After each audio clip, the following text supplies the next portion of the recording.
লক্ষ্মীবারে রাজ্যবাসীর লক্ষ্মী লাভ। 2024-25 সালের অর্থ বছরে কার্যত ঝুলি উপর করে দিয়েছেন মমতা বন্দ্যোপাধ্যায়। জনকল্যাণমুখী প্রকল্পগুলিতে ভাতা বাড়ানোর পাশাপাশি কর্মসংস্থানের উপর বিশেষ জোর দেওয়া হয়েছে।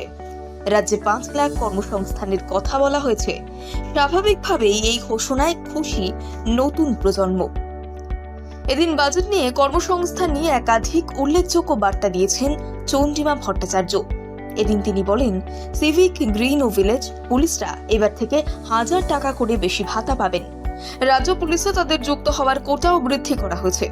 আগে তা ছিল 10%, এখন তা 20% করা হয়েছে।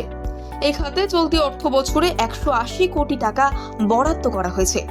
পাশাপাশি অবসরকালীন 2 থেকে 3 লাখ টাকা যারা পেতেন তারা 5 লাখ টাকা করে পাবেন। এই জন্য 100 কোটি টাকা বরাদ্দ করা হয়েছে।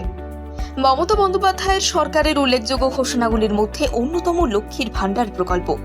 এতদিন পর্যন্ত এই প্রকল্পের আওতায় জেনারেল কাস্টের মহিলারা পেতেন 500 টাকা এবং তফসিলি জাতি উপজাতির মহিলারা পেতেন 1000 টাকা। এবার সেই বরাদ্দ বৃদ্ধি করার কথা ঘোষণা করলেন মুখ্যমন্ত্রী মমতা বন্দ্যোপাধ্যায়। তিনি বলেন, অনেকেই এই বৈষম্য প্রসঙ্গে টেনে আনেন। এবার এই টাকা প্রায় 1 করে দেওয়া হলো। লক্ষ্মীর ভাণ্ডার প্রকল্পে এবার জেনারেল মহিলারা পাবেন 1000 টাকা এবং তপশিলি মহিলারা পাবেন 1200। মমতা বন্দ্যোপাধ্যায় এদিন বলেন, এটা মানুষের জন্য বাজেট। মানুষ খুশি হবেন বলেই আমি মনে করছি। গত বাজেটে 3% ডিএর কথা ঘোষণা করা হয়েছিল। স্বাভাবিকভাবেই সরকারি কর্মীদের প্রত্যাশা বাড়ছিল। এই বছর বাজেটেও যে বড় কোনো ঘোষণা থাকবে এমনটা আশা করেই হচ্ছিল। এদিন চন্দ্রিমা ভট্টাচার্য বলেন, রাজ্য সরকারি কর্মীদের জন্য 4% ডিএ ঘোষণা করা হয়েছে। ডিএ নিয়ে এই ঘোষণার পরই রাজ্য সরকারি কর্মীদের তরফে মিশ্র প্রতিক্রিয়া পাওয়া গিয়েছে। সরকারি কর্মচারী পরিষদের তরফে জানানো হয়েছে তারা আইনি লড়াই চালিয়ে যাবেন। তবে এই ঘোষণায় খুশি সরকারি কর্মীদের একাংশ। এদিন বাজেট চলাকালীন রীতিমতো হট্টগোল হয়। হস্তক্ষেপ করেন স্বয়ং মুখ্যমন্ত্রী মমতা বন্দ্যোপাধ্যায়। স্পিকারও বারংবার শুভেন্দু অধিকারীকে সতর্ক করে দিয়েছিলেন।